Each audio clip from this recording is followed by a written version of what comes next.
Maka ini diteruskan. Nah, ini yang kami omongkan dengan Pak Jokowi, Pak Prabowo dari awal. Kita ngomong, Pak, rekonsiliasi Pak, teruskan Pak, gitu. Apa yang sudah kita dapat nggak boleh dilepas. Udah gitu Pak Jokowi dalam keadaan kayak begini berani mendesain perpindahan ibu kota, berani membuat infrastruktur modern yang namanya kereta api cepat, ya kan? Dan lain-lain lah. Begitu banyak proyek besar yang ini nggak diteruskan. Investasi di IKN ya mungkin baru puluhan miliar tapi mendekati ratusan miliar. Kereta cepat kan hampir 200 triliun ya, maksud saya triliun. Ini kereta api cepat sudah 200 triliun. Kan ini nggak mungkin nggak diteruskan. Ini yang saya bilang fondasi yang harus diteruskan. Karena kalau kita berbicara Indonesia emas, super power baru kata teman-teman Gelora, ya nggak mungkin kalau kita nggak punya infrastruktur modern.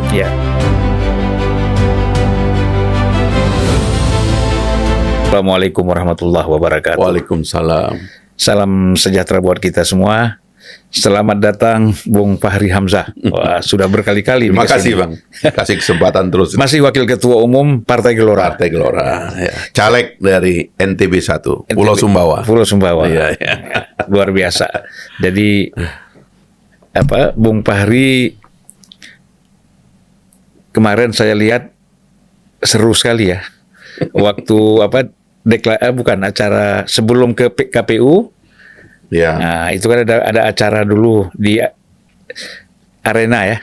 Ya, di arena ya. Stadion deklarasi. Stadion Arena penuh Senayan. itu. Penuh. Ya. Luar dalam penuh. Berkali-kali Pak Prabowo ini menyebut tentang Fahri Hamzah. Anies Mata. Hampir semua ketua umum pendukung Prabowo Gibran itu hadir ya. Iya. Ya saya kira itu mantap lah, kelihatan kompak sekali ya. Iya. Jadi kalau nggak kompak kan nanti orang pertanyakan lagi. Iya. Koalisi paling besar tapi kelihatan paling kompak. Ya karena semuanya melihat arahnya ke depan ya, untuk kepentingan di Indonesia yang akan datang. Ya kalau yang lain sih kompak juga sebenarnya ya, cuman tidak terlihat seperti masih koalisi Indonesia Maju ya. Apa sekarang? Iya, Indonesia Maju. Koalisi Indonesia Maju 9 partai. Ya. Nyaris 3 kali partai lain ini jumlah partainya. Total kursinya berapa itu, Bung? Kalau total kursi kira-kira 48% lebih. 48%. Ya. Jadi di luar itu ada 52%. Ada 52% diambil oleh dua pasangan. Ya. Jadi kalau pertarungannya dilihat dari kursi, 48 masih di atas. 48 lawan 20-an begitu. Jadi kita masih besar lah. Cuman kalau pemilu kan suaranya nggak bisa ditentukan seperti itu. Iya. Bung Fahri, ini kan sekarang lagi rame nih. Persoalan kalau politik dinasti saya kira sudah tidak menjadi pembahasan lagi. Orang sudah paham lah. Bung Fahri juga sudah menjelaskan dalam sistem demokrasi itu tidak ada dinasti kan gitu. Dinasti itu kan tanpa pemilihan, penunjukan ya kan. Penunjukan karena darah. Ya, nggak ada selection di situ kan. Tidak ada election. Nggak ada election. Appointment. Nah, jadi kalau kita melihat dari segi itu, satu itu sudah selesai. Nah, tapi yang orang belum, nampaknya kan masih belum bisa menerima bahwa Gibran ini menjadi wakil presiden. Dianggap ini terlalu punya privilege kan gitu, keistimewaan. Bahkan orang mengatakan, saya tadi ngobrol di bandara. Tadi baru sampai ngobrol sambil nunggu taksi kan, ngobrol di kafe di bandara, macam-macam ada pro kontra lah soal Gibran ini. Nah, yang paling banyak pertanyaan itu adalah bahwa, bagaimana, kenapa anak muda lain nggak bisa? Ya, kenapa Gibran langsung bisa? Saya bilang ini nasib. Misalnya bapak saya ini kan pedagang, ya. Kemudian Anda juga, bapak Anda mungkin saya nggak tahu petani, pedagang, atau supir taksi, atau pengusaha besar sekalipun. Tetapi kan dari segi politik, orang tidak melihat ada kebutuhan di situ. Nah, sementara Gibran ini kan orang melihat ada kepentingan politik di sini dan itu wajar. Ya kan, itu wajar. Saya kira Bung Fahri pasti banyak, kalau kita ulas dari segi historis ya, Ya, ya. Historis, kemudian perkembangan hal-hal yang seperti itu sering dan banyak terjadi. Nah itu saya lihat terus terang aja Bung Fahri termasuk salah satu yang paling depan nih. Yang dianggap mencoba meluruskan persepsi. Menjelaskan ini. Ya. Saya kira ini penting ya. Orang tidak bisa semuanya harus ikut arus. Ya. Atau semuanya melawan arus. Ya. Ya kan? Harus ada yang masih bisa melihat ini secara proporsional. Ya. Nah, mungkin dari segi itu kita bicara, Bung Fahri. Ya, itu kan terima kasih Bang Zulfan dikasih waktu lagi. Memang kita ini sedang berada di tengah-tengah berkecamuknya perang. Dalam sejarah itu kalau kita berada di tengah berkecamuknya perang itu kadang-kadang kita sulit berpikir semulia yang diinginkan orang gitu. Karena pada dasarnya pada saat perang itu kan ada pertarungan yang kadang-kadang kalau kita lihat dari jauh gitu seperti itu tidak mulia, tidak etis dan sebagainya gitu. Itu sebabnya kehidupan itu atau politik secara spesifik itu selalu punya dua sisi kan. Satu sisi hal-hal yang ideal ya. Tapi selalu ada sisi yang tidak idealnya itu. Jadi misalnya saya sering mengulang-ulang nih Bang Zulfan karena terutama di kalangan orang Islam itu suka berpikir terpisah gitu. Jadi ada ekstrem yang berpikir ajaran-ajaran yang mulia. Sampai kemudian tidak bisa memahami bahwa di dalam agama itu, pemimpin agama kita itu, nabi itu juga berperang. Dengan segala macam konsekuensi dari satu perang. Ya, kalau tidak membunuh, ya terbunuh, begitu. Ini tidak ideal, tetapi kita nggak boleh berpikir dalam keseluruhan horizon daripada kehidupan umat manusia di kanan saja ini gitu. Yang ideal. Demikian juga nggak boleh sebaliknya. Ada juga orang yang menganggap agama itu perang aja pekerjaannya. Membunuh, meniadakan orang, tidak mau menerima perbedaan dan seterusnya. It's another extreme daripada cara berpikir gitu. Nah, dalam politik juga demikian gitu. Kita punya pikiran-pikiran yang ideal gitu, tapi begitu masuk ke kompetisi ya kita yang membuat kompetisinya dan kadang-kadang itu tidak nampak ideal gitu. Jadi sekedar untuk menggarisbawahi bahwa dalam politik ada yang ideal tapi juga ada yang tidak ideal gitu. Nah, kami memikirkan hal-hal yang ideal dalam politik. Gitu. Dan saya mungkin sudah pernah cerita, kami termasuk yang mengambil pandangan bahwa dalam situasi seperti sekarang, para pemimpin politik kita tidak boleh terus-menerus berpikir untuk menjebak diri dalam konflik yang sebenarnya kalau kita urai, nggak ada juga lah alasan kita bertengkar gitu. Dalam banyak hal dalam politik kita ini. Nggak ada juga gitu. Dan sering karena kita tidak mengatur schedule politik yang baik, kadang-kadang orang itu bukan bertengkar gagasan, tapi bertengkar perasaan gitu. Padahal memang perasaan itu tidak bisa dipertengkarkan gitu. Karena dia terlalu abstrak gitu. Hanya logika ya dan ide yang bisa kita pertengkarkan gitu. Perasaan itu rumit dia gitu. Nah, kadang-kadang ini kita tidak selenggarakan, akhirnya orang beralih kepada pertengkaran perasaan gitu. Nah, itulah sebabnya kita mengambil sisi rasional dan ideal dari keadaan ini, tapi juga mencoba untuk menghindari hal-hal yang sebenarnya sudah masuk ke dalam problem emosi suka dan tidak suka, like and dislike, yang sekali lagi tidak mungkin kita rasionalisir gitu. Nah, jadi kami akhirnya di awal itu dulu ya memikirkan itu bagaimana nasib dari kekuasaan pasca Pak Jokowi gitu. Kebetulan Bang Zulfan tahu saya nggak pernah keluar dari mendukung Pak Prabowo dari dulu. Ya.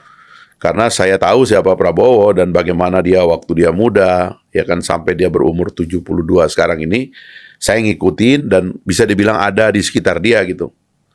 Sehingga saya mengambil kesimpulan bahwa saya bisa titip dalam keadaan Indonesia seperti sekarang, ya, ketidaksempurnaan sistem juga terjadi, saya bisa titip harapan kita ini kepada Prabowo gitu. Jadi kata kuncinya itu adalah di mendukung Prabowo.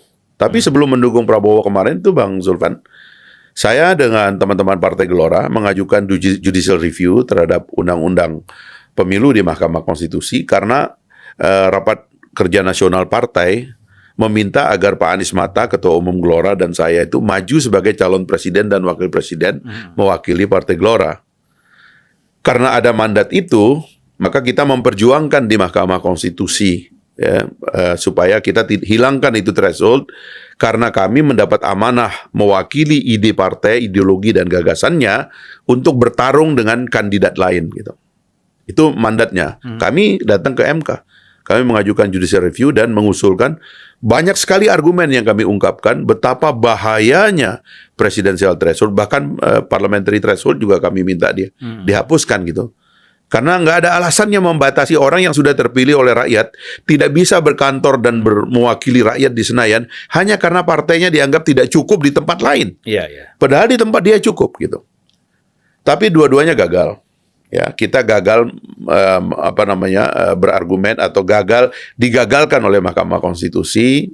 Dan ya satu hal yang juga kami kritik, tapi yang lain kan tidak kritik karena mendapat untung dari threshold ini. Ya, Mahkamah Konstitusi mengatakan belum saatnya Mahkamah Konstitusi mengubah sikap. Itu keputusannya gitu, Bang. Ya. Dari Jadi, sikap yang pertama. Dari sikap yang jadi sebenarnya ada kata-kata subjektif di MK itu yang mengatakan belum saatnya hakim Mahkamah Konstitusi mengubah sikapnya. Berarti ada masa ketika dia bisa mengatakan sudah saatnya MK mengubah sikapnya. Gitu. Jadi bukan bicara yuridisnya. Jadi itu, tapi itulah kira-kira keputusannya. Kami kalah. Udah setelah kita kalah, kita bilang sama Pak Anies, ya kita nggak jadi ini ya, karena nggak ada threshold, kita nggak bisa masuk. Karena itu cali-calian. Kita kembali ke Mas Bowo. Karena tadinya kan kami bikin partai, kita mau menunjukkan warna baru kita kan. Kita berkumpul dengan Mas Bowo dan kita tahu siapa beliau gitu, dan kira-kira satu-satunya yang bisa kita titipkan keadaan ini adalah Pak Prabowo. Nah, di antara yang memperkuat kenapa kita bicara Pak Prabowo adalah karena dia rekonsiliasi dengan Jokowi 2019. Dan Pak Jokowi menerima rekonsiliasi itu. Yang menyelamatkan kita dari COVID, yang menyelamatkan kita dari ketegangan di Laut Cina Selatan sampai Selat Formosa, Taiwan versus mainland China, yang menyelamatkan kita dari perang Rusia Ukraina, yang orang bilang seolah-olah kita nggak terhubung, nggak ada peristiwa geopolitik yang kita tidak tersambung. Sekarang ini ada perang di Hamas Israel di Palestina. Kita selamat melalui ini ya karena ada banyak negara yang kemudian terpukul ya kan, inflasinya terpukul, logistiknya terpukul, energinya terpukul. Kita alhamdulillah ya, dan kita katakan itu adalah berkah dari rekonsiliasi.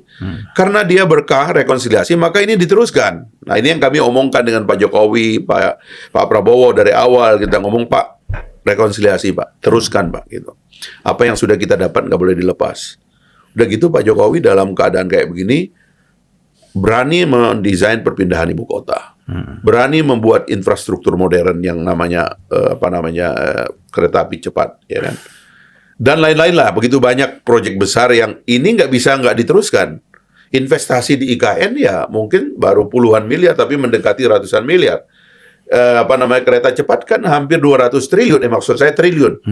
Ini kereta api cepat sudah 200 triliun. Kan ini nggak mungkin nggak diteruskan. Yeah. Ini yang saya bilang fondasi yang harus diteruskan. Karena kalau kita berbicara Indonesia emas, superpower baru kata teman-teman Gelora, ya nggak mungkin kalau kita nggak punya infrastruktur modern. Yeah. Yang menjamin biaya transportasi barang dan jasa termasuk manusia murah. Tidak mungkin. Tidak ada superpower baru yang mahal.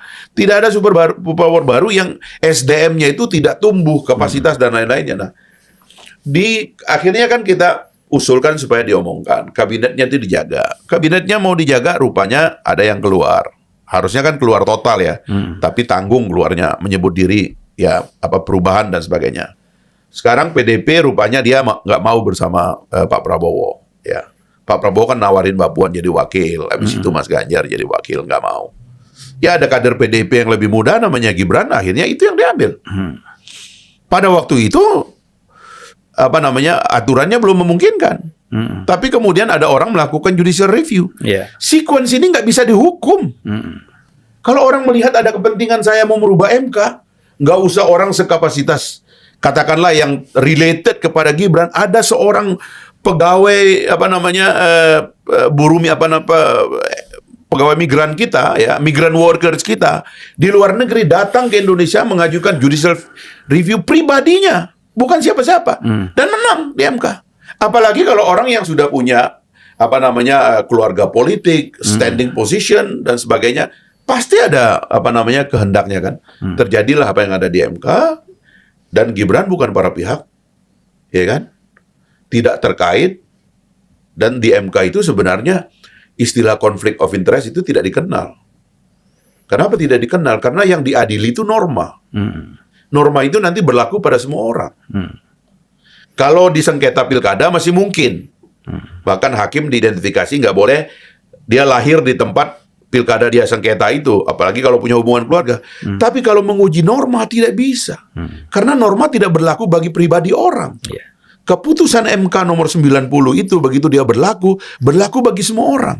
Semua orang bisa mengambil manfaat. Kebetulan sekarang ini Gibran. Dan sebenarnya juga nggak bisa dibilang mengambil manfaat, tapi apa yang dia gugat akhirnya itu membuka jalan bagi kemungkinan dia mencalonkan. Tapi ini kan luar biasa. Sama saya bilang ini kan akan menjadi titik berangkat kita untuk menggugat parliamentary threshold dan presidential threshold. Ini misalnya, Bang, ini berlaku bagi semua orang. Bayangkan ya, ada orang yang kemarin kaum muda jadi bupati, jadi anggota DPRD, nggak tersambung dengan cita-cita jadi presiden, Bang. Sekarang dengan keputusan ini, teman-teman kita yang menjadi anggota DPRD yang sudah mengikuti politik elektoral di daerah, ada banyak sekali jagoan-jagoan bupati, wali kota yang harusnya dialah seperti di Amerika, Bang, bekas wali kota jadi presiden, bekas gubernur jadi presiden. Harusnya ini dibuka lebar dan lebih mudah. Sama juga dengan threshold nanti yang harus kita hapus, gitu. Nah, kembali ke pertanyaan Abang tadi, saya cerita agak panjang begini sebagai background supaya orang tahu ini ada cita-cita ideal di belakangnya. Ini bukan soal sekedar yang di sebelah kiri ini tarung gitu, kasar di sini. Kita memenangkan sebanyak mungkin suara di sini. Tapi ininya ada. Kita menghendaki adanya rekonsiliasi. Tadinya dengan PDIP, begitu Pak Surya Paloh keluar, asik banget itu. Kabinet bersatu. Yang keluar dari kabinet silakan, ya kan? Bahkan waktu itu ideal kan, karena dua partai luar sebenarnya, ada Demokrat dan PKS. Harusnya betul-betul kami serahkan, kami nggak mau jadi anggota kabinet, kami mau koreksi pemerintahan ini. Seperti istilah Abang kan, antitesis. Saya adalah antitesis dari pemerintahan ini. Ini mau saya rombak, ini saya akan tidak teruskan, ini saya mau batalkan, ini saya mau kayak gitulah, Bang. Kan enak nontonnya kan? Ini enggak. Ada di dalam juga, dan ngomongnya masih kami akan teruskan, kami.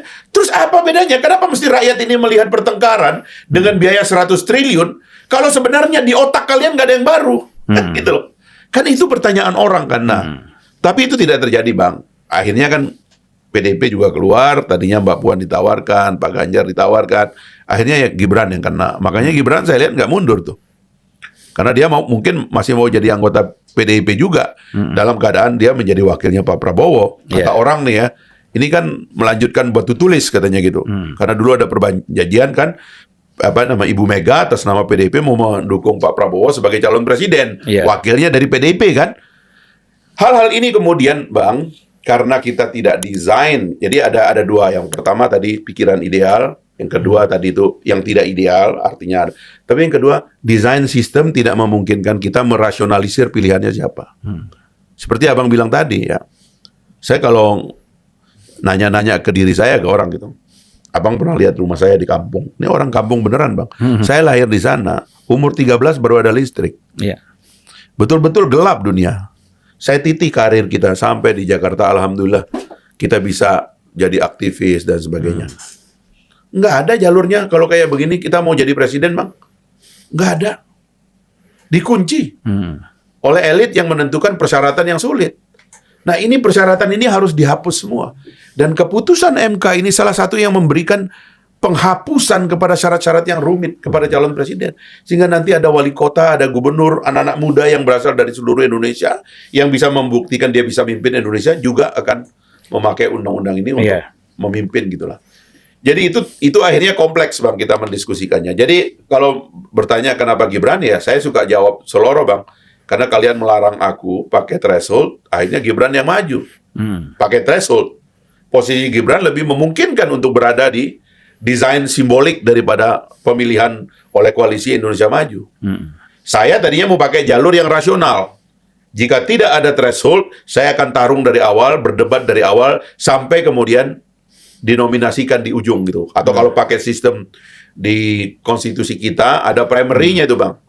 Jadi di putaran pertama itu semua partai bisa maju, baru nanti sisanya 2. Siapa tahu kita bisa masuk putaran kedua. Nah yang gitu-gitu nggak ada. Karena ini dipatok oleh elit pakai 20%. Inilah yang akhirnya terjadi Bang. Jadi nggak bisa disesali apa yang terjadi sekarang ini gitu Bang. Akibat dari sistem yang kita buat sendiri. Ya, jadi sebenarnya tadi ya pendekatan rasional dan emosi aja tadi ya. Iya, ya. Nah, bagaimana untuk menggeser emosi ini menjadi pikiran-pikiran rasional ya. Ya. Nah, ini bagaimana menurut Bung Fahri? Ya kita memang apa boleh buat ya, terjebak pada kan begini kan, kalau ada istrinya Presiden Roosevelt itu kan, Eleanor Roosevelt namanya, dia bilang pikiran besar itu berbicara konsep, pikiran sedang itu berbicara peristiwa, dan pikiran kecil itu berbicara orang gitu. Dengan segala maaf kepada kawan-kawan kita, terlalu banyak yang bicara orang. Dan saya harus katakan, di antara problem dari semuanya sekarang ini yang mencoba menyerang Gibran itu, menurut saya itu karena nggak suka Prabowo. Sebenarnya gitu. Iya. Jadi dia sudah terjebak sebenarnya pada pikiran kecil ini.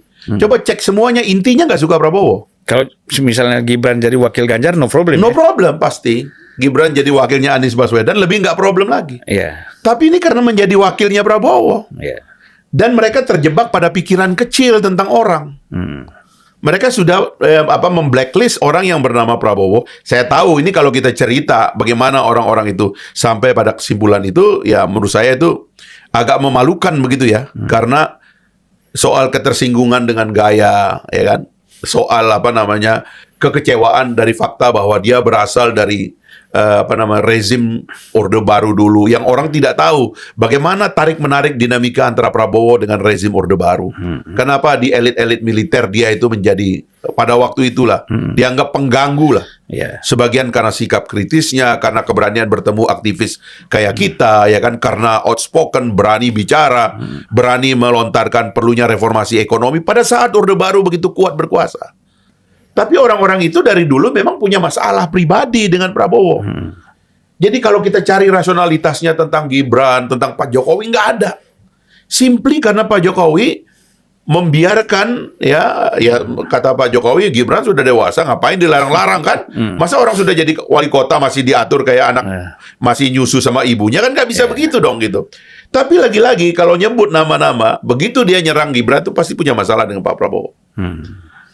Karena Prabowo ini menurut saya, ini yang kita baca sejarah ya, Abang bayangkan aja, ini orang dalam bahasa lain ya, kalau kita bicara pemimpin-pemimpin pemersatu di dunia seperti Mandela gitu ya, itu orang-orang yang memang mengalami juga dalam dimensinya dia pahit getir dari hidup dalam transisi dari otoritarianisme, lalu mengikuti demokrasi, bikin partai politik, mengirimkan ribuan orang menjadi pejabat publik dalam transisi ini. Sehingga kalau dibilang ini tokoh demokrasi, dia aktif menghidupkan partai politik sebagai backbone inti dari demokrasi kita. Dan tekun dia bertarung berkali-kali, dan dia mengetawakan dirinya karena kalah berkali-kali. Dia ketawain dirinya. Sering kalah katanya gitu.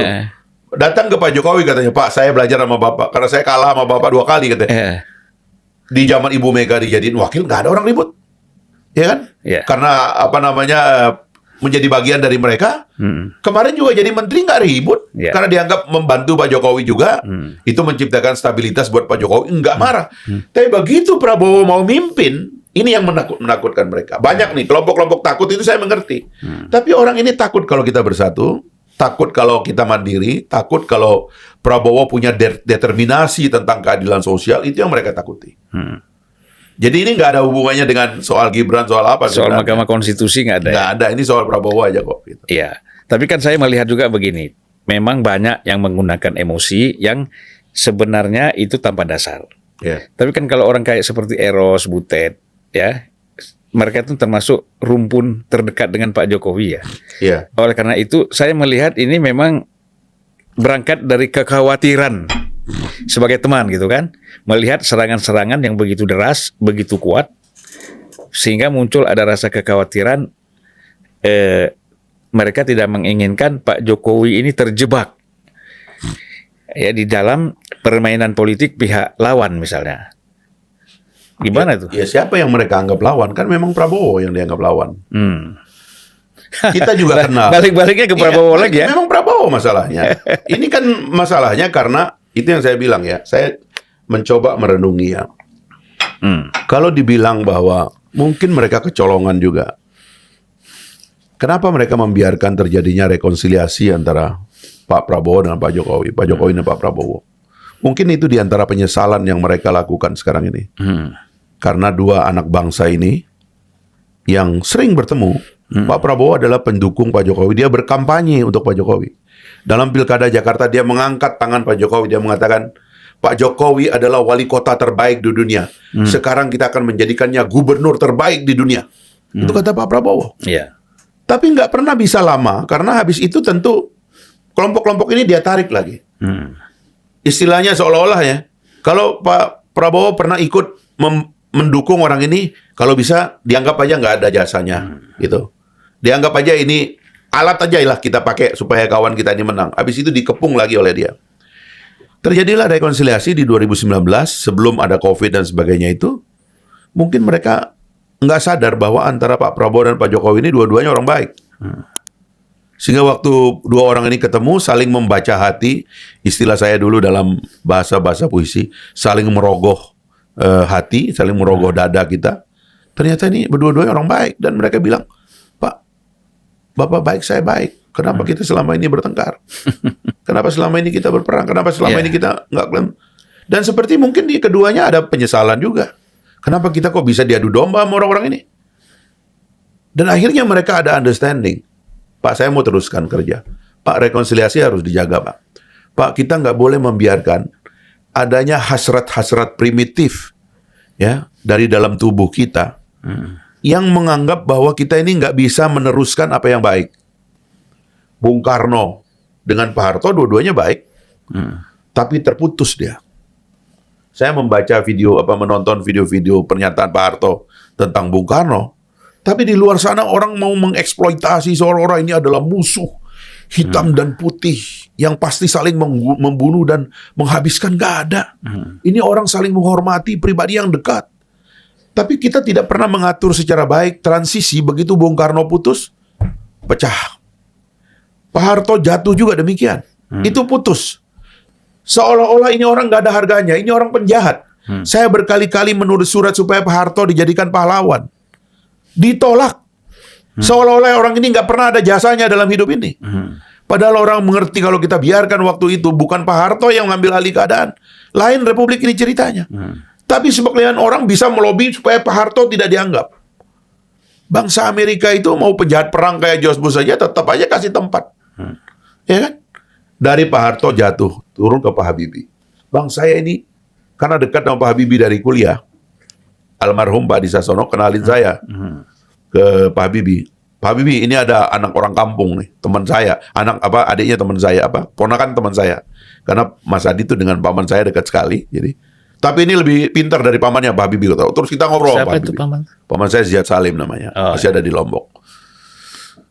Jadi akhirnya kenal dari awal dengan Pak Habibie ya, dan suka kadang-kadang diajak ke Jerman ngobrol kita di sana.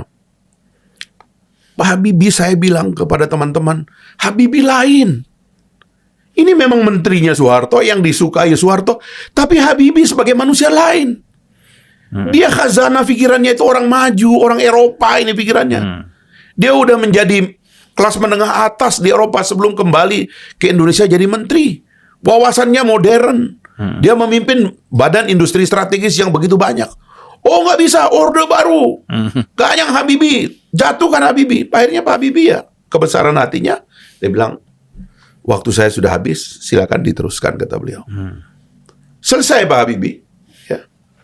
Dan kita menyesal, padahal ini orang dikasih waktu 1 tahun 7 bulan, dia beresin semuanya. Ekonomi diberesin, demokrasi kita fondasinya diletak. Dalam cuman 1 tahun 7 bulan, Bang. Setelah itu naiklah Gus Dur. Sebagai akibat dari ketegangan, poros tengah muncul, Gus Dur naik, Ibu Mega jadi wakil. Tidak terlalu bagus juga hubungannya. Bahkan sampai terakhir kan Gus Dur ngambek juga kan.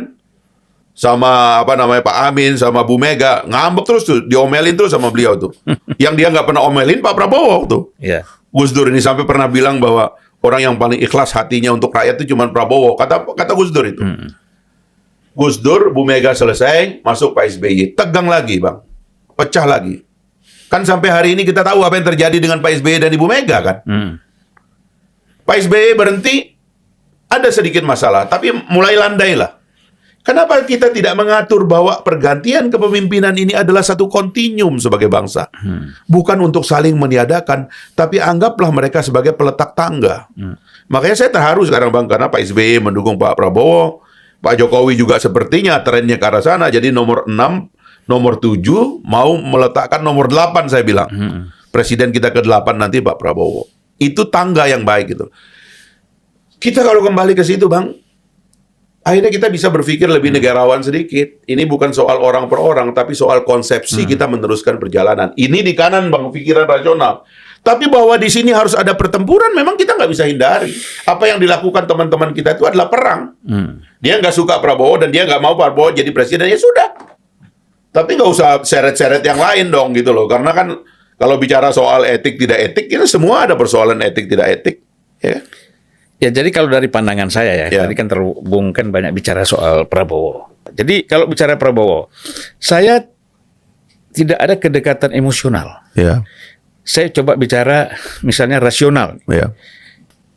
Ada satu hari Minggu yang lalu saya ketemu misalnya dengan Prabowo secara tidak sengaja.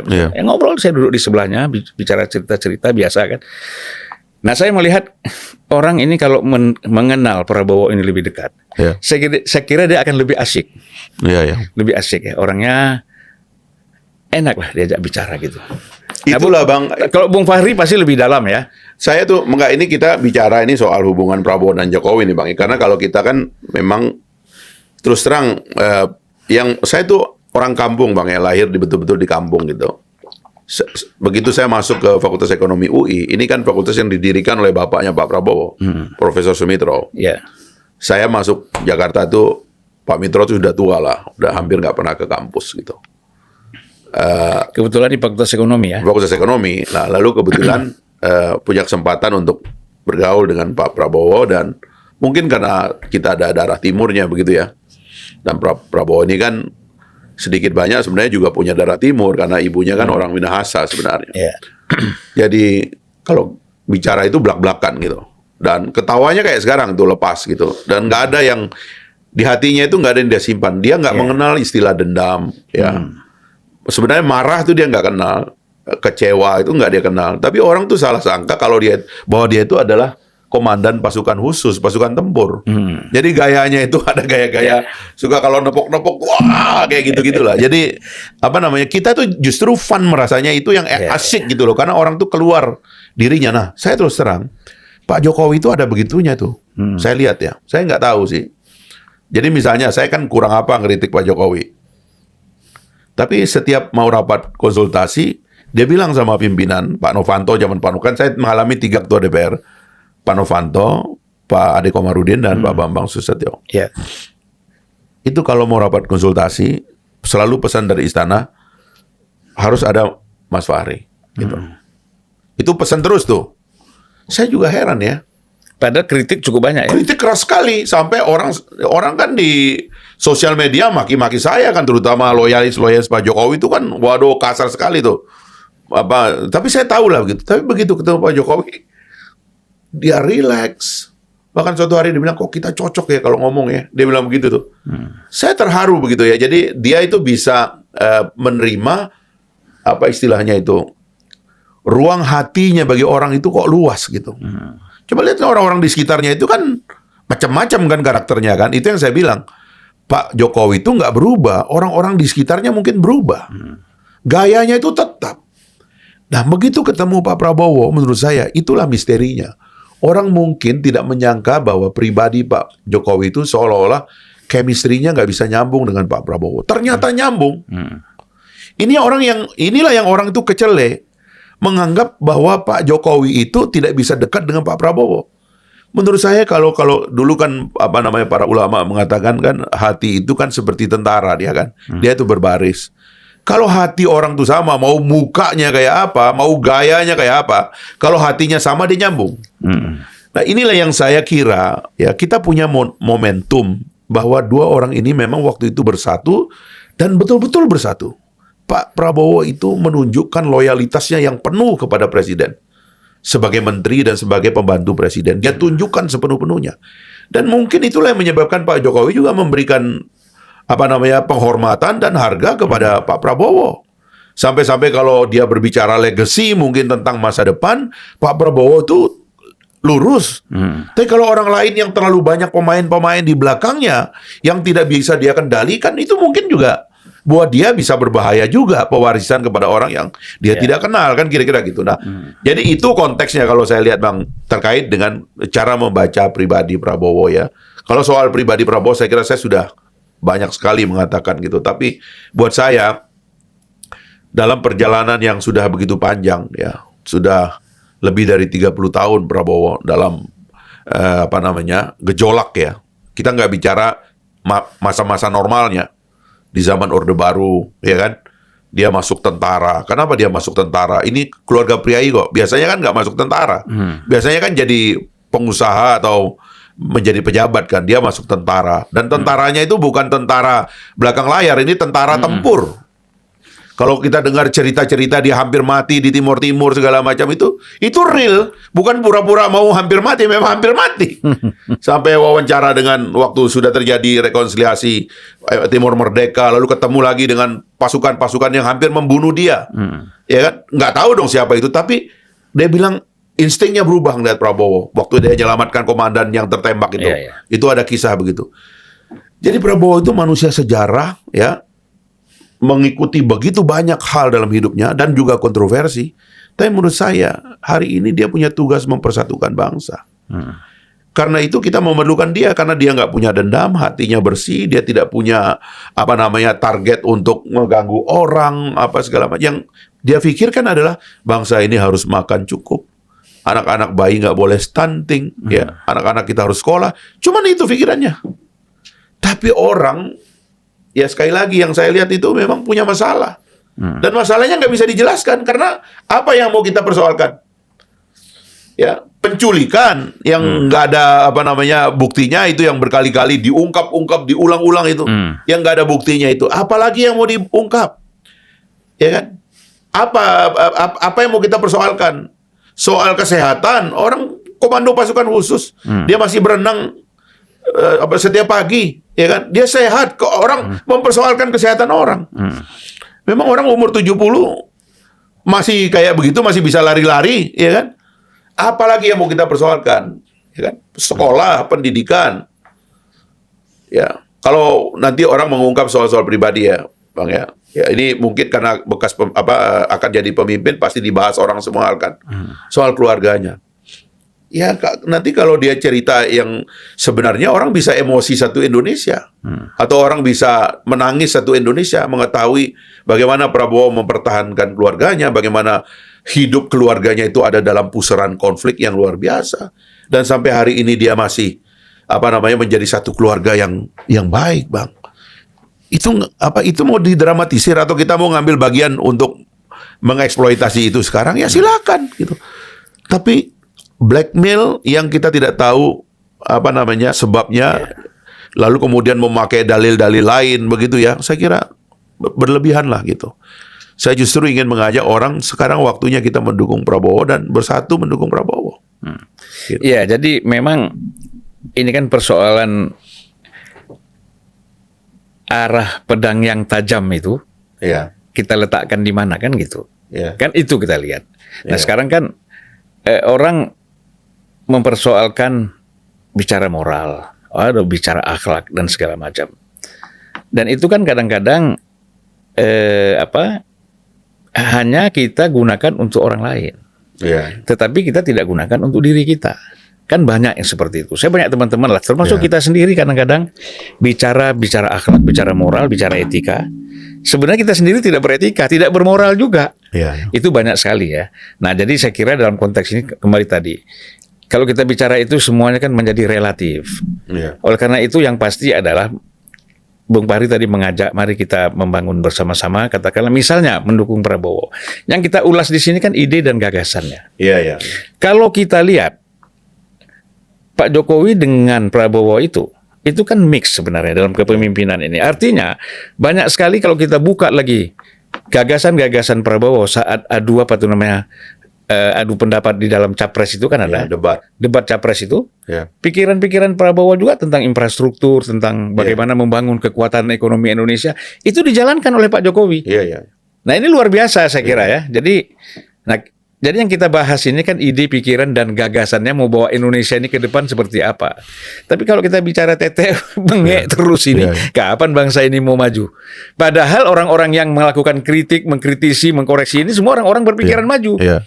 Tapi ketika terjebak tadi pada persoalan yang paling pinggir sedikit ya, hal yang sedikit, yang menjadi kelihatan tidak objektif gitu loh. Gitu Bung Fahri. Makanya saya sekali lagi mungkin suatu hari akan makin banyak yang terungkap dimensi-dimensi dari rekonsiliasi Pak Prabowo dan Pak Jokowi yang 2 kali bertempur di 2 Pilpres 2019-2014 itu, Bang. Jadi misalnya hilirisasi itu, Bang ya. Ini kita bicara global economy ya. Saya dengar hilirisasi ini Pak Jokowi banyak diganggu. Banyak sekali diganggu. Karena ini kan macam watak VOC, Bang. Orang pengen cuma datang ke Indonesia, ngeruk sumber daya alam. Sumber daya alam itu dikeruk dan nanti dia bikin lubang-lubang di tanah bangsa kita. Habis itu rakyat dibiarkan miskin. Seperti teori kolonialisme kuno itu, ya, atau kapitalisme kolonial itu. Atau jadi kalau istilah Bung Karno itu kapitalisme rakus. Kapitalisme rakus ya. Ya, apa namanya? Dirty greedy capitalism ya. Jadi teorinya itu 3. Daerah jajahan adalah sumber pekerja murah, daerah jajahan adalah sumber daya alam yang dikeruk, daerah jajahan adalah sumber pasar bagi mereka.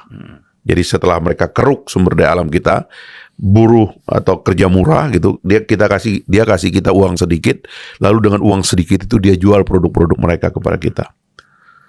Nah, akhirnya ngambil keputusan hilirisasi. Banyak yang ganggu. Karena basis dari industrialisasi kan begitu ekonomi itu kan, Bang. Kita dari sumber daya alam, lalu kemudian manufaktur dasar, manufaktur yang lebih modern, negara teknologi, ya kan, negara keuangan atau finance, kemudian jasa, baru consumption. Itu kan gradasi dari perekonomian. Kita ini nggak pernah boleh mengolah sumber daya alam kita sendiri. Dimainkan harganya, dihajar di WTO, macam-macam. Siapa yang ngotot dengan hilirisasi ini? Siapa yang memberikan backing kepada Pak Jokowi tentang hilirisasi? Coba kalau kita lihat, Bang, itu Pak Prabowo. Dan kalau dia tidak menjamin pasukannya bahwa kita harus tutup mata untuk hilirisasi sebagai syarat dan fondasi bagi kemajuan, nggak bisa kejadian. Sekarang kita sudah kirim sinyal ke seluruh dunia, enough is enough.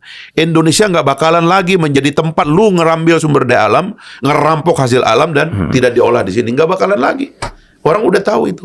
Dan itu tantangan besar yang tidak terungkap dalam Pilpres ini, Bang. Tapi di belakang layar ada yang bekerja supaya industrialisasi dan hilirisasi tidak diteruskan. Ya, saya ingin cerita pengalaman sedikit ketika saya ke Sumbawa Barat misalnya ya. Iya. Saya lihat saya melihat di sana ada satu industri tambang. Ya. Dulu dimiliki oleh Newmont, ya. Sekarang dimiliki oleh PT Aman Mineral misalnya. Ya. Nah, saya ke sana melihat bagaimana konsep hilirisasi itu manfaatnya seperti apa. Ya. Nah, dulu kan orang menjual emas sekaligus dengan tanah. Ya. Di situ dalam tanah itu ada tembaga, ada emas, itulah yang kita ekspor keluar. Ya. Tetapi dengan hilirisasi ini kan manfaatnya itu kan sekarang besar sekali karena kita tuh mengolah emas sendiri.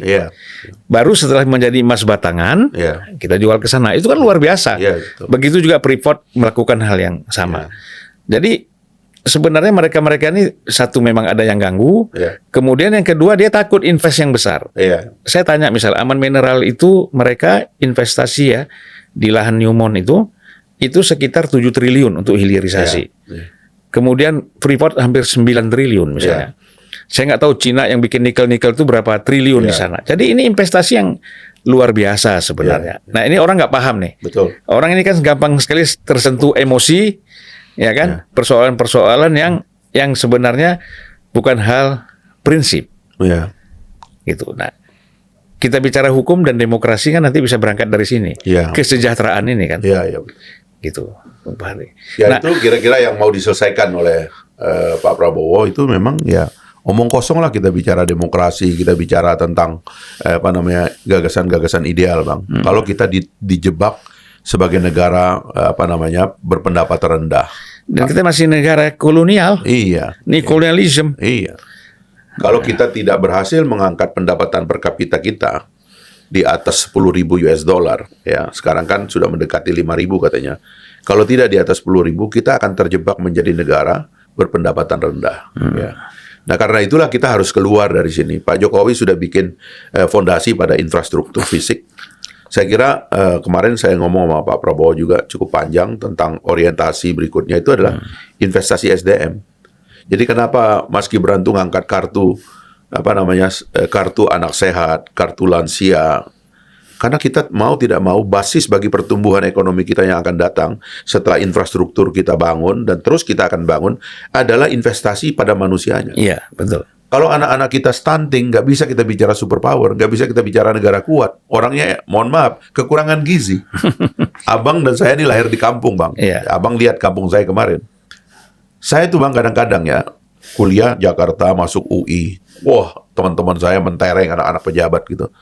Kadang-kadang saya mikir, alhamdulillah ibu saya itu makan apa saya, sehingga otak saya lumayan agak kuat lah. Cuman mau masuk. Tapi kata abang ya, bang apa bang? Bang Muiz. Bang Muiz bilang Fahri itu menjadi pinter. Itu karena dia sering sekali di mobil di mana-mana, di dalam bis pun dia waktu kecil baca Al-Quran. Gitu. Iya. Ya, memang minat baca itu nggak tahu datang dari mana ya, tapi alhamdulillah memang ada minat baca. Tapi otak, Bang, kalau kita ini nggak makan telur rutin, minum susu rutin, makan protein rutin, dan protein itu protein ikan yang banyak itu, Bang, ya di kampung. Karena kita tinggal di pinggir sungai, pinggir laut ya, nggak nyanda pala kita ini, Bang. Iya. Berat juga. Nah ini yang kita pikirkan tentang anak-anak Indonesia yang sekarang ini jutaan jumlahnya. Iya. Kalau nggak minum susu, kata Pak Prabowo kasih minum susu. Kata Pak Prabowo kasih makan bergizi tiap hari ke anak-anak sekolah ini. Apa yang bisa dia tangkap? Akhirnya kita ini cuma mengembangkan ilmu sosial. Sains nggak bisa, matematika nggak bisa, fisika nggak bisa, teknologi nggak bisa, nggak maju kita, Bang. Iya. Tapi kalau anak-anak ini cerdas dari awal, makanannya bergizi, dia bisa belajar seperti Pak Habibie. Ya, pelajaran di SMA itu jangan banyak-banyak. Ya cukuplah ya sejarah perlu, matematika terutama, fisika, kemudian ya bahasa. Ya kan? Betul. Nah, soal sejarah harus tahulah sejarah dunia, sejarah Indonesia itu harus dia paham. Ya kan, apalagi termasuk geografi misalnya kan. Betul. Nah, jadi kalau terlalu banyak dia dikasih pelajaran-pelajaran yang sebenarnya itu tidak usah di sekolah pun dia bisa baca lewat Google misalnya, itu menjadi beban dia sehingga tidak fokus. Jadi beda antara orang Indonesia sama orang lain katanya. Kalau bangsa lain itu rakyatnya itu tahu banyak tentang sedikit hal, Bang. Makanya rata-rata itu fokus saja hidupnya itu. Kalau jadi mekanis sampai pensiun sampai tua. Nah kalau orang Indonesia ini tahu sedikit tentang banyak hal. Banyak hal. Jadi politik ya, hukum ya, makanya ekonomi, orang Indonesia disuruh apapun bisa. Yang penting jangan memperdalam. Iya. Nah itu kalau kita lihat kan di mana-mana kan sudah ada fokus ya untuk mengarah ke skill misalnya. Baik di Belanda, di Australia, saya kira hampir 10 negara Eropa dan Amerika. Itu kan kalau mereka lemah di matematik dan ilmu-ilmu eksak, udah ini langsung juruan aja deh, nggak usah kuliah banyak-banyak. Dia suruh 2 tahun belajar tentang teknis, kemudian udah Sebab kalau kita kasih ke sini juga nanti kerjanya itu juga. Iya, betul. Sekolah lama-lama membebani orang tua biaya mahal. Iya. Apalagi cari beasiswa sana sini. Betul. Ujung-ujungnya kan kita lihat banyak sekali kan. Yang S2, S3 apalagi ya. Itu akhirnya apa yang Kadang terjadi? sudah S3 pun dia belum tahu mesti ngapain. Mesti begitu. ngapain? Kan saya bingung nelpon, saya S3 bang, terus mau cari kerjaan. Makanya, ini yang jadi saya kira tugasnya Pak Nadiem ini masih ada 1 tahun. Iya. Tolong ginilah, diberesin dulu nih. Iya. Ya, apa Menteri Pendidikan kan masih Pak Nadiem Makarim. Nadiem Makarim, Iya. ya kan? Ini tolong diklasifikasi ini. Iya. Sekolah harus dicek. Ini anak ini bisa masuk IPA atau enggak? Iya. Ya jangan dipaksa. Betul. Iya. Gitu loh. Jadi udah kalau dia IPS, dia cari perguruan tinggi apa dulu kita punya itu teknik apa namanya? Politeknik. Politeknik ya. Masuk ke situ. Ya, supaya dia bisa terarah. Betul. Yang di sini matematiknya bagus, fisikanya bagus, bahasanya bagus. Iya. Ini silahkan nanti masuk perguruan tinggi utama dia. Iya. Jadi ilmuwan. Jadi ilmuwan ya kan. Gitu. Jadi Bung Fahri kita sudah panjang lebar bicara ini. Tapi ada hal yang penting yang juga perlu yang aktual ya. Ya. Walaupun tidak terlalu aktual. Misalnya kita lihat bahwa ini kan ada satu hal yang unik. Iya. Menurut Bung Fahri mengapa ini? Gibran misalnya, apakah kita bicara dari segi etika atau bicara prinsip misalnya, Gibran sudah bergabung dengan Pak Prabowo kan? Iya. Tetapi tetap juga tidak mengundurkan diri sebagai anggota PDI Perjuangan. Iya. Sementara di internal PDI Perjuangan Iya. hanya bisa menghimbau sebaiknya, selayaknya Iya. Gibran itu mengundurkan diri kan gitu. Iya. Ini kalau kita lihat dari segi etika politik seperti apa ini, Bu? Sebenarnya kita bicara sistemnya dulu ya, karena pada dasarnya itu yang saya bilang, partai politik tidak mengatur hubungannya dengan kadernya dan juga dengan pejabat publik. Itu 2 hal yang harus diatur. Pertama, kalau bicara nominasi, harusnya partai politik itu harus mutlak punya kekuatan nominasi. Iya. Gitu. Ya di negara-negara demokrasi maju begitu. Tapi partai politik tidak mau meregulasi hak mutlaknya terhadap nominasi. Bahkan partai politik itu saya curiga bersengaja tidak mengajukan syarat mutlak bahwa nominasi di tangan partai politik. Maksudnya itu di tangan partai politik itu orang kalau mau nominasi harus kader, harus sudah berkarir sekian lama, harus ada keterikatan keanggotaan sekian lama dan sebagainya itu. Itu tidak diatur oleh partai politik. Karena mereka juga berharap masuknya orang luar yang bisa membesarkan partai mereka dengan popularitas dan dengan uang mereka. Ini kesalahan partai politik. Sehingga sebenarnya kalau kita periksa-periksa memang tidak ada yang terikat. Maka nominasi itu sebenarnya simbiosis mutualisme juga. Partai politik mencalonkan orang yang bisa bawa uang dan bisa membawa popularitas. Itu yang terjadi itu sebenarnya. Sepanjang sistem ini sekarang ini, terutama sistem undang-undang politik yang baru ini atau undang-undang politik yang ada ini tidak pernah gitu. Padahal harusnya kalau saya sebagai partai politik ingin agar pemimpin nasional lahir dari partai politik, ingin bahwa pimpinan partai itu adalah calon pemimpin dalam negara gitu ya. Orang-orang yang kader utama partai itu, pembawa ideologi dan gagasan partai menjadi calon, harusnya itu bisa diatur seperti itu regulasinya gitu. Sehingga nggak orang bermain gitu di sini gitu, ya kan? Nah, itu satu ya. Yang kedua itu adalah dalam undang-undang pemilu yang mengatur threshold 20%. Threshold 20% ini menyebabkan bisa dibilang hampir semua partai politik tidak bisa mengajukan calon.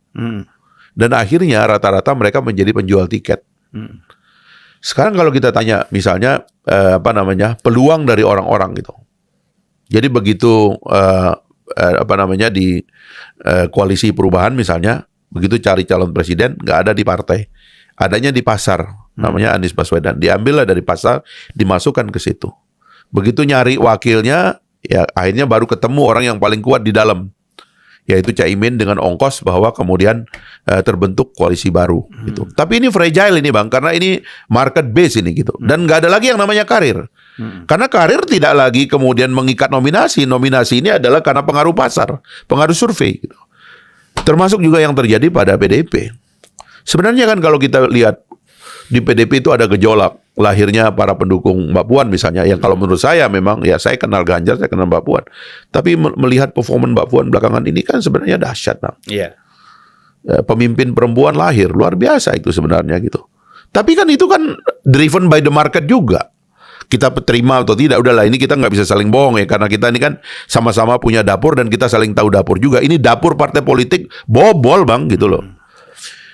Nah, sementara di Pak Prabowo juga demikian. Tapi Pak Prabowo itu memang disiplin karena dia bikin partai. Saya yang akan maju, kata dia. Dari awal dia ngomong begitu. Saya akan maju. Saya ketua umum partai. Saya pembawa ideologi partai. Saya kader. Saya akan maju. Tinggal nyari wakil kan, Bang. Gitu. Wakil ini ketemunya Gibran. Yang dalam pikirannya teman-teman, ya bagus kalau mewakili PDIP. Tentunya kan begitu. Tapi PDIP juga nggak punya pilihan. Karena tidak ada larangan secara hukum bahwa kader yang digroom oleh satu partai politik tidak boleh menjadi pemimpin di tempat lain. Ini kan toh akan menjadi pemimpin nasional. Akan menjadi milik masyarakat. Kan begitu Ganjar jadi presiden kan jadi milik rakyat, bukan milik parpol. Sama dengan Gibran. Begitu dia menjadi wakil presiden kan jadi milik rakyat, bukan milik parpol juga. Loh kan sama. Lalu kenapa nggak dibiarin aja PDIP dapat 2? Apa masalahnya? Sekali lagi ini nggak ada aturannya. Kalau kita bicara etik, mana sih ada yang etik? Dari keputusan semua partai ini beroposisi pada saat semua masih berada di dalam kabinet, kan juga tidak etik. Apakah partai politik yang menganggap pejabat publik, elected official sebagai kader mereka, disuruh-suruh dan sebagainya, itu etik? Tidak etik juga. Nah, sekali lagi, undang-undang pemilu, undang-undang partai politik dan undang-undang pemilu harus didesain untuk menentukan 2 hal. Pertama, hak nominasi pada partai politik kita anggap mutlak. Karena undang-undang dasar mengatakan peserta pemilu adalah partai politik. Harusnya mutlak di sini. Yang kedua, harus diatur bahwa orang kalau sudah menjadi pejabat publik, itu bukan lagi milik partai politik. Itu sistem demokrasi. When loyalty to my country begin, loyalty to my party ends. Kalau loyalitas kepada bangsa dimulai, kepada negara mulai, loyalitas kepada partai hilang. Jadi harusnya ini yang diperbaiki ke depan, Bang, supaya nggak lagi kita ngomong soal etik. Gitu. Kalau kita bicara real, sebenarnya ini PDIP dapat banyak ini. Makanya banyak pendapat yang mengatakan bahwa sebenarnya PDIP ini malu-malu mengakui bahwa dia mendapatkan keuntungan dengan Gibran ini menjadi wakil Prabowo. Wacapresnya. Pak Jokowi masih kader PDIP. Mas Gibran masih kader PDIP. Ya itulah tadi yang saya bilang, semua ini nggak pernah dibikin aturannya. Gitu. Kalau kita mau mengatur syarat nominasi harus berasal dari satu partai politik yang sama, itu misalnya kayak begitu ya. Ya tentu Gibran nggak bisa dicalonkan oleh Pak Prabowo. Tapi kan kita nggak atur, artinya kita bolehkan. Kayak dulu Pak JK ikut konvensi Partai Golkar, kalah sama Pak Wiranto. Pak Wiranto akhirnya menjadi calon Partai Golkar, daftar ke KPU. Pak JK ngambil Pak SBY, jadi wakil Pak SBY, daftar ke KPU. Pak JK akhirnya menang, menjadi wakil presidennya Pak SBY. Setelah itu dia ngambil Partai Golkar jadi ketua umum. Ini kan karena nggak diatur semuanya. Dan kita membiarkan proses nominasi itu lepas dari tangan partai politik. Ke depan partai politik harus pegang nominasi. Karena undang-undang dasar mengatakan peserta pemilu itu partai politik. Sehingga kita menghindari, Bang, mohon maaf aja. Teman-teman kita pengusaha ya sekarang masih boleh ya. Tapi satu hari you boleh jadi pengusaha, tapi you harus punya partai. Berhargalah partai ini, Bang. Partai ini jadi ada nanti anggotanya orang pengusaha. Sekarang, Bang, yang menjadi anggota partai gembel-gembel. Apalagi kalau belum pernah berkuasa, gembel-gembel anggota partai. Ya kan? Konglomerat masuk di ujung ke partai besar. Loh, kapan partai politik mau dibesarin kalau kayak gini? Nggak ada determinasi untuk mengatakan kamu boleh jadi pengusaha kaya, kamu populer, tapi kamu bukan anggota partai politik yang nggak pernah registered sebagai partai politik. Kamu nggak bisa jadi calon presiden, calon gubernur, calon bupati di negara ini. Masuklah orang dalam politik, Bang. Paling tidak register, seperti di Amerika, register Demokrat, register Republikan. Atau di Amerika hebat lagi ada register, ada independen. Karena peserta pemilu presiden di Amerika bukan cuma partai, Iya. tapi juga bisa independen. Kayak kita di DPR, bupati, wali kota, gubernur bisa independen. Sehingga ada orang kalau udah jadi pengusaha, dia bukan anggota partai, dia bisa mengambil jalur independen. Iya. Presiden nggak bisa. Nah, Aneh itu aneh itu. memang aneh, Bang. Aneh. Karena nggak diatur. Iya. Makin aneh karena nggak diatur. Ini perang, Bang. Pemilu Iya. ini perang. Kalau nggak diatur bahaya, Bang, memang. Ya kan? Konvensi perang fisik saja yang bunuh-bunuhan itu ada aturannya. Detail kadang-kadang. Ini kita ini nggak ada aturannya. Sehingga dibilang ini perselingkuhan, pengkhianatan, tidak tahu berterima kasih. Oh, jangan begitu dong. Ini kan platformnya kepentingan nasional. Iya. Bukan untuk kepentingan pribadi orang per orang atau partai politik. Karena prinsipnya, begitu orang jadi pejabat publik, partai politik bilang selamat jalan. Kamu menuju negara, berbakti kepada pemerintah dan negaramu, kami cukup bahagia karena kamu pernah sekolah di sini, dan gagasan-gagasan ideologi partai kamu pakai dalam mengurus negara. That's it.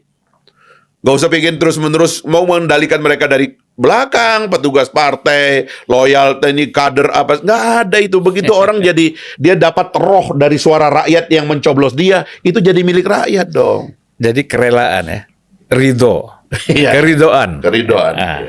Jadi kalau udah seperti itu sebenarnya aman, Aman. tidak perlu ribut, Nggak perlu ribut lagi. Jangan lagi bicara soal siapa pemilik dan segala macam. Saya kira Luar biasa. ini luar biasa. Kita batasi aja, kita punya dialog ya.